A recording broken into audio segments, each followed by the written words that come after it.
ಎಲ್ಲರಿಗೂ ನಮಸ್ಕಾರ. ನಾನು ಜೋಸೆಫ್ ಜಿ ಎನ್ ರೆಬೆಲ್ಲೋ, ರಾಜ್ಯ ಮಟ್ಟದ ಸಂಪನ್ಮೂಲ ವ್ಯಕ್ತಿ. ಇವತ್ತು ನಾನು ಹುಬ್ಬಳ್ಳಿ ಧಾರವಾಡ ಮಹಾನಗರ ಪಾಲಿಕೆಯ ಒಂದು ವ್ಯಾಪ್ತಿಯಲ್ಲಿ ಸುಮಾರು 12-13 ದಿನಗಳಿಂದ ಪೌರ ಕಾರ್ಮಿಕರಿಗೆ, ಸ್ವಚ್ಛತಾ ಸಿಬ್ಬಂದಿಗಳಿಗೆ, ಕಾರ್ಪೊರೇಟರ್ಸ್ಗಳಿಗೆ ಮತ್ತು ಸರ್ಕಾರ ಅಧಿಕಾರಿಗಳಿಗೂ ಕೂಡ ಸ್ವಚ್ಛತೆಯ ಬಗ್ಗೆ ನಾನು ತರಬೇತಿಯನ್ನು ತಗೋತಾ ಇದ್ದೇನೆ.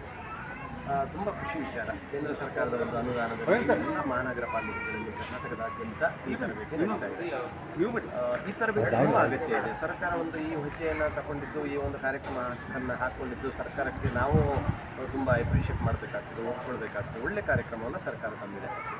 ಈ ಕಾರ್ಯಕ್ರಮ ತಂದಿರೋದ್ರಿಂದ ಜನರಿಗೆ ಸ್ವಚ್ಛತೆ ಬಗ್ಗೆ ಮಾಹಿತಿ ತುಂಬ ಕಡಿಮೆ ಇದೆ. ಒಂದು ಎರಡನೇದು, ಅವರು ಕೇವಲ ಒಂದು ಸ್ವಚ್ಛತೆ ಮಾಡುವಂಥ ಕಾರ್ಮಿಕರ ಮೇಲೆ ಹೆಚ್ಚಿನ ಒತ್ತಡ ಕೂಡ ಹಾಕ್ತಾ ಇದ್ದಾರೆ. ಅವರೇ ಸ್ವಚ್ಛತೆಗೆ ಜವಾಬ್ದಾರರು ಎನ್ನುವ ರೀತಿಯಲ್ಲೂ ಕೂಡ ಇದೆ.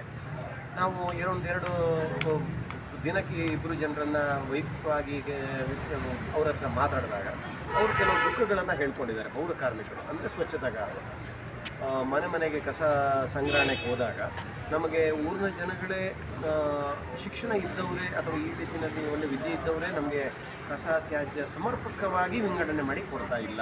ಹಸಿ ಕಸ ಒಣ ಕಸ ಎರಡೂ ಒಟ್ಟಿಗೆ ಹಾಕೊಂಡು ಕೊಡ್ತಾ ಇದ್ದಾರೆ. ಒಟ್ಟಿಗೆ ಹಾಕಲಿಕ್ಕೆ ಅವರಿಗೆ ಸುಲಭ, ಬಟ್ ನಮಗೆ ಬಂದು ವಿಂಗಡಣೆ ಮಾಡಲಿಕ್ಕೆ ಒಂದು ಪ್ಲಾಸ್ಟಿಕ್ ಕವರ್ ವಿಂಗಡಣೆ ಮಾಡಲಿಕ್ಕೆ 12-13 ನಿಮಿಷ ಆಗ್ತದೆ.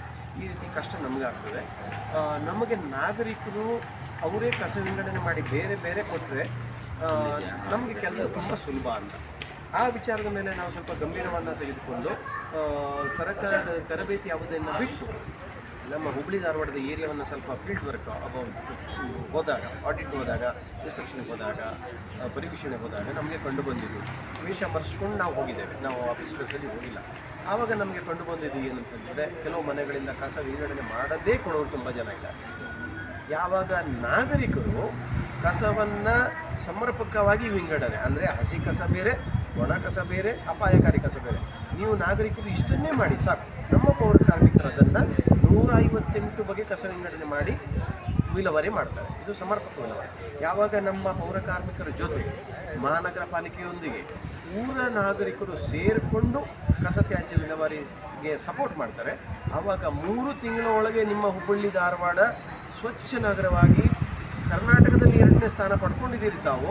ಆದರೆ ಇದಲ್ಲ, ಇಡೀ ಭಾರತ ದೇಶದಲ್ಲಿ ಹುಬ್ಬಳ್ಳಿ ಧಾರವಾಡ 1ನೇ ಸ್ಥಾನವನ್ನು ಪಡ್ಕೊಳ್ಳಲಿಕ್ಕೆ ಸಾಧ್ಯ ಆಗುತ್ತೆ ಯಾವಾಗ ನಾಗರಿಕರು, ನೀವು ಪೌರ ಕಾರ್ಮಿಕರು, ಸ್ವಚ್ಛತಾ ಸಿಬ್ಬಂದಿಗಳೊಂದಿಗೆ ಸಹಕಾರ ಕೊಡ್ತೀರಿ. ಆವಾಗ 3 ತಿಂಗಳಲ್ಲಿ ನೀವು ಮೊದಲ ಸ್ಥಾನಕ್ಕೆ ಬರ್ತೀರಿ. ಹೌದಾ ಅಲ್ವಾ? ನೋಡಿ, ನಿಮ್ಮ ನಾಗರಿಕರ ಸಹಕಾರಕ್ಕೆ ಇಲ್ಲಿ ತುಂಬ ಅಗತ್ಯ ಇದೆ. ನಿಮಗೆ ನಮ್ಮ ಪತ್ರಕರ್ತ ಮಿತ್ರರು ನಿಮಗೆ ಮಾಹಿತಿ ಮುಟ್ಟಿಸ್ತಾ ಇದ್ದಾರೆ, ಹೊಸ ಟೆಕ್ನಾಲಜಿಗಳನ್ನು ಮುಟ್ಟಿಸ್ತಾ ಇದ್ದಾರೆ. ಇನ್ನೊಂದು ನನಗೆ ಮಧ್ಯದಲ್ಲಿ ನೆನಪು ಬಂತು, ನಾನು ಹೇಳಬೇಕು. ಸಾರ್ವಜನಿಕರು ಮಹಾನಗರ ಪಾಲಿಕೆಗೆ ಮತ್ತು ಸ್ವಚ್ಛತೆ ಸಿಬ್ಬಂದಿಗಳಿಗೆ ದೂರ್ತಾರೆ, ಅವರು ಕಸ ಇಕ್ತಾ ಇಲ್ಲ, ಸಮರ್ಪಕ ವಿಲೇವಾರಿಗೆ ಮಾಡ್ತಾ ಇಲ್ಲ, ಸರಿಯಾದ ರೀತಿಯಲ್ಲಿ ಕೆಲಸ ಮಾಡ್ತಾ ಇಲ್ಲ. ನಾನು ಹಾಗೆ ಅಲ್ಲ. ಸರ್ಕಾರದಿಂದ ಅವರಿಗೆ ಎಕ್ವಿಪ್ಮೆಂಟ್ಸ್ ಕೊಟ್ಟಿದ್ದಾರೆ, ಲಾರೀಸ್ಗಳನ್ನು ಕೊಟ್ಟಿದ್ದಾರೆ, ಇದು ಟ್ರಕ್ಸ್ಗಳನ್ನು ಕೊಟ್ಟಿದ್ದಾರೆ, ಕಸ ವಿಲೇವಾರಿ ಮಾಡುವಂಥ ತರಬೇತಿಗಳನ್ನು ಅವರಿಗೆ ಆವಾಗವಾಗ ಕೊಡ್ತಾ ಇದ್ದಾರೆ. ಎಲ್ಲವೂ ನಮ್ಮಲ್ಲಿ ಕರೆಕ್ಟ್ ಆಗಿದೆ. ಬಟ್ ನಿಮಗೆ ಅರ್ಥ ಆಗುತ್ತೆ, ಒಂದು ಗಾಡಿಗೆ 2 ಎತ್ತುಗಳು ಸರಿಯಾಗಿದ್ದರೆ ಮಾತ್ರ ಅದು ಇದು ಗಾಡಿ ಚೆನ್ನಾಗಿ ನಡೆಯುತ್ತೆ.